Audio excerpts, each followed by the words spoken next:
Ассалаумағалейкум қазақ елі. Мынау Хамид бауырымыз, Ирактағы түркмендер, біздің түрк бауырларымыз.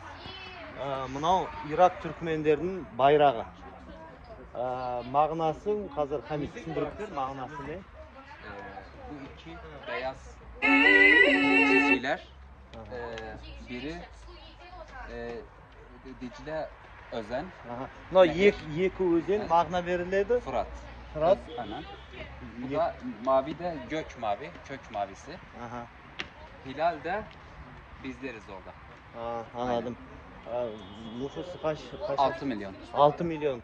Irak'ta 6 milyon Türkmen бар екен. Мағынасы мынау екі өзен ортасында осы түркмен халқы.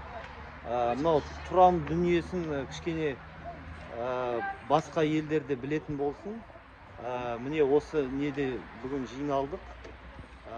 Қазақстанның тәуелсіздігіне осы жерде жиналдық міне.